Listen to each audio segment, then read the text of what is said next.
तीन दोस्त, उनकी बोरिंग जिंदगी, एक जूलिया नाम की गाड़ी और एक फार्म हाउस खोलने का फैसला, इन सारी चीजों से बनी है 2015 की ये फिल्म, जिसमें इस फैसले का अंजाम दिखाया गया है। अब ये फैसला सही साबित होगा या गलत, ये जानने के लिए इस वीडियो को अंत तक देखें, क्योंकि इस फिल्म का अंत अनप्रेडिक्टेबल है। डिएगो एक कार सेल्समैन है जो अपने काम और जिंदगी से तंग आ चुका है। उसकी तरह परेशान क्लॉडियो नाम का एक आदमी भी अपनी पत्नी और अपने होटल को खो चुका है।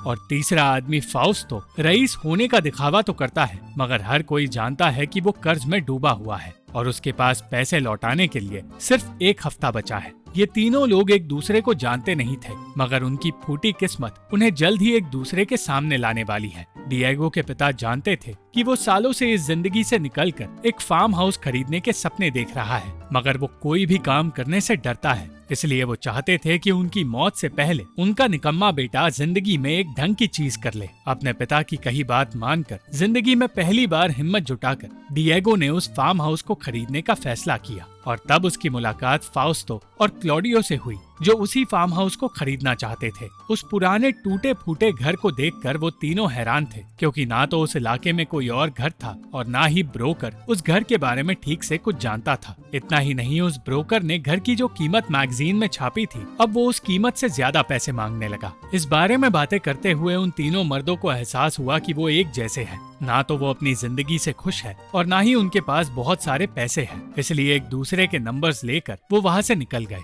अपनी अपनी परेशानी भरी जिंदगी में लौटने के बाद उन्हें एहसास हुआ कि हालात उनके लिए दिन पे दिन बदतर होते जा रहे हैं और डिएगो पहली बार काम करते हुए अपना आपा खो बैठा। नौकरी छोड़ते ही उसे अपने पिता की मौत की खबर मिली और फिर उसने अपनी इस जिंदगी को पीछे छोड़कर फाउस्तो से बात करने का फैसला किया, मगर उसके कॉल करने से पहले ही फाउस्तो ने उसे मिलने बुला लिया और फाउस्तो, डिएगो और क्लॉडियो की दोस्ती हो गई। उन तीनों ने मिलकर उस फार्म हाउस को साथ खरीदने का प्लान बनाया और अपनी बोरिंग जिंदगी छोड़कर उस फार्म हाउस में रहने चले गए। फाउस्तो का कहना था कि उन्हें इस घर को एक होटल में बदलना होगा, मगर डिएगो जानता था कि उनके पास मरम्मत के लिए भी ज्यादा पैसे बचे नहीं हैं। उन्हें अपने हाथों से मरम्मत का काम शुरू करना पड़ा, मगर शुरू करते ही क्लॉडियो को परेशानी झेलनी पड़ी। इतना ही नहीं, रात भर वो सो भी नहीं पाए, क्योंकि इलाके में कई जानवरों की आवाजें सुनाई देती हैं। अगले दिन उन्होंने एक कॉन्ट्रैक्टर को बुलाया, जिसने पूरी मरम्मत के लिए 35,000 यूरोज मांगे। और क्योंकि फाउस्तो का हर दोस्त उसे गालियां देता है,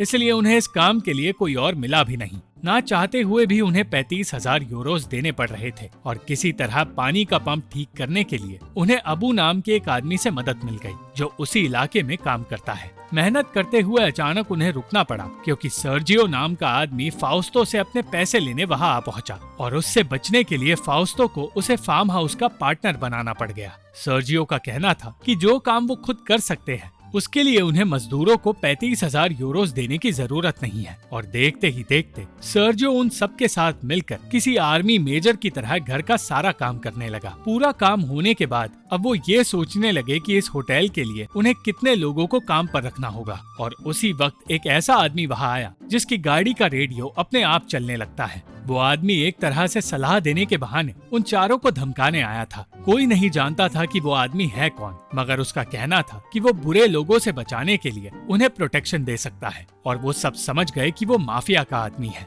सर्जियो को ये बात पसंद नहीं आई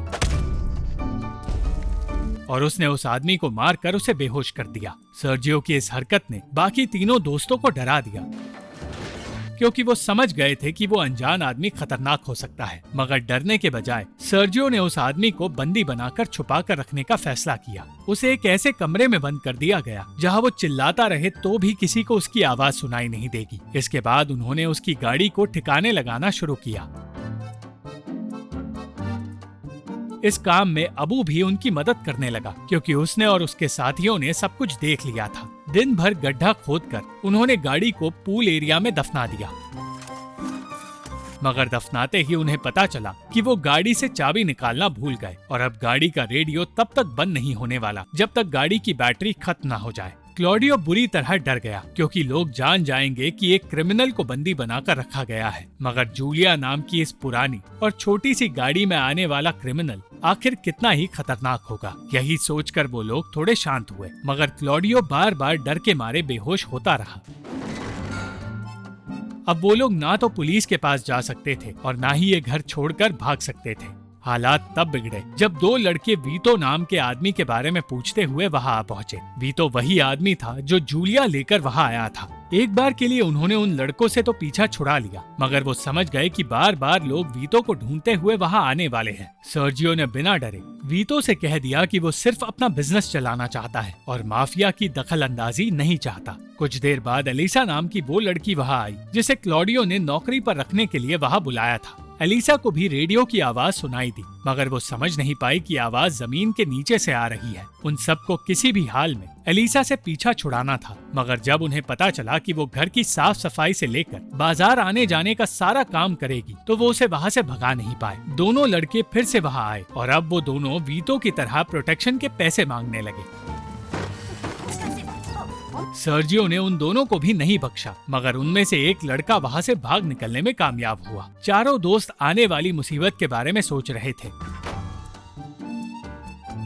मगर फिर अबू ने एक और बार उनकी मदद की और वो दोनों लड़के वीतो की तरह बंदी बन गए। एलिसा से इस बात को छुपाने की कोशिश शुरू हुई और डिएगो उसका ध्यान भटकाने लगा। कुछ ही देर बाद एक काली गाड़ी में कुछ खतरनाक लोग वहाँ आए और वीतो के बारे में वो लोग भी पूछने लगे। वो भी पैसे मांगकर चले गए और हर बार की तरह इस बार भी सर्जियो एक और किडनैपिंग करने के बारे में सोचने लगा। क्लॉडियो ने एलिसा से कह दिया कि वो उसे नौकरी नहीं दे सकता क्योंकि अब बात उनके हाथ से निकलने लगी थी, इसलिए एलिसा अपने घर लौट गई। सर्जियो ये नहीं चाहता था कि उन पर किडनैपिंग का शक हो, इसलिए उसने वीतो से कहकर बाकी के दो लड़कों की माँ के लिए एक मैसेज तैयार किया, क्योंकि सिर्फ वीतो उस इलाके की इटालियन भाषा को ठीक तरह जानता था। इस मदद के बदले उसे अच्छा खाना दिया गया और तब उसने बताया कि उसकी गाड़ी पुरानी जरूर है, मगर उसमें नई बैटरी डाली गई है जो 100 साल तक चल सकती है। 100 साल तक चलने वाली इस बैटरी के बारे में जानकर सब डर गए और डर तब बढ़ा जब एलिसा लौटकर वहाँ आ गई और कहने लगी कि उसे पैसे नहीं चाहिए, वो सिर्फ वहाँ रहकर काम करना चाहती है क्योंकि वो अपनी जिंदगी और जिंदगी में मौजूद लोगों से दूर रहना चाहती है। एलिसा और वीतो की जान पहचान हो गई, मगर अब भी एलिसा को वीतो की असलियत पता नहीं चली। वीतो बंदी जरूर था, मगर वो उस प्रॉपर्टी की चीजों को ठीक करने में हाथ बटाने लगा और उसने अपनी इज्जत बचाने के लिए खुद छिपकर जीने का फैसला किया। अपनी गाड़ी के बारे में जानकर भी वो कुछ कर नहीं पाया और इस ग्रुप का हिस्सा बन गया। वीतो उस फार्म हाउस का माली बन गया और जब जब चारों दोस्तों को लगा कि वो मौका देखकर भाग सकता है, उसने साबित किया कि वो भी वही रहना चाहता है और माफिया के लोगों से छुपना चाहता है। हर रोज कोई ना कोई वीतो को ढूंढते हुए वहाँ आया करता था, मगर एक दिन कुछ पुलिस ऑफिसर्स वहाँ आ गए और वीतो को छुपाना पड़ गया, जिसकी वजह से एलिसा को उन सब पर शक हुआ। वो ऑफिसर्स असल में वहाँ सिर्फ टीवी और फ्रिज बेचने आए थे, मगर उनके आने से एलिसा को सच का पता चल गया और उसे लगने लगा कि उसे धोखा दिया गया है। डिएगो ने उसे मनाकर वहाँ रोक लिया और वो सब होटल की ओपनिंग की तैयारी करने लगे, मगर एलिसा ने उन्हें समझाया कि सिर्फ काम पूरा होने पर वो होटल शुरू नहीं कर सकते। उन्हें इस जगह को होटल जैसा बनाना होगा ताकि लोग वहाँ रहना पसंद करें। और इस तरह एलिसा ने एक पुराने से फार्म हाउस को एक आलीशान होटल में बदलना शुरू कर दिया। इस बदलाव को देखकर सब हैरान हो गए, मगर अब परेशानी ये थी कि बचे कुचे पैसे पूरी तरह खत्म हो गए थे। उन्हें कमरे में बंद दो लड़कों को भी शांत करना था और उन्हें शांत करने के लिए वहाँ एक औरत को बुलाना पड़ गया। काम पूरा होते ही डिएगो ये सोचने लगा कि उसे होटल की ओपनिंग में किसी को बुलाना चाहिए, मगर उसके ना तो कोई रिश्तेदार थे और ना ही कोई दोस्त। और निराश डिएगो को एलिसा ने याद दिलाया कि उसके दोस्त उसके आसपास ही मौजूद है। जल्द ही कस्टमर्स का आना शुरू भी हो गया और डरते डरते सबने काम करना शुरू किया। वो अपनी मेहनत से कस्टमर्स को होटल में रोकने में कामयाब हुए।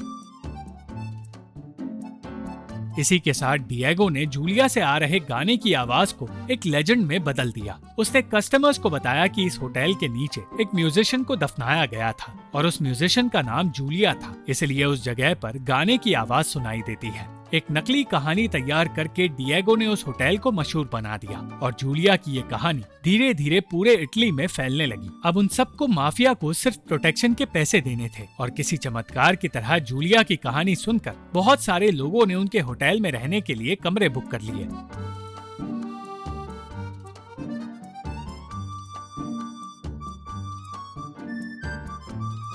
वो सारे दोस्त जश्न मनाने लगे क्योंकि अब पैसों की परेशानी खत्म हो सकती है होटल में कस्टमर्स की भीड़ लग गई और सारी परेशानियां खत्म होने भी लगी। मगर ये तूफान से पहले की शांति थी। डिएगो ने एलिसा से कहा कि वो उससे शादी करना चाहता है। एलिसा ने हाँ कह दिया और सब कुछ ठीक चल रहा था। मगर फिर डिएगो को पता चला कि सर्जियो ने माफिया बॉस के बॉडीगार्ड को ही मारकर कमरे में बंद कर दिया है, क्योंकि वो अब भी अपनी जगह के लिए किसी को पैसा नहीं देना चाहता था। इसी के साथ जूलिया की बैटरी भी खत्म हो गई, मगर ये बात कोई भी नहीं जानता था। वीतो का कहना था कि उन सब का वहाँ से भाग निकलना ही सही होगा, क्योंकि अब माफिया बॉस उन्हें मारने के लिए किसी भी वक्त वहाँ आता होगा। इन सारी बातों के बीच एलिसा के दिमाग में एक नया आइडिया आया। वीतो के चेहरे पर चोट का निशान बनाकर उसने ये बात गुंडों तक पहुंचाई कि सर्जियो और उसके दोस्त बेहद खतरनाक है, ताकि माफिया बॉस का बॉडीगार्ड ये ना सोचे कि वीतो ने उसे धोखा दिया है। पुलिस से पीछा छुड़ाकर उन सब ने वीतो को बाहर निकालने की कोशिश की,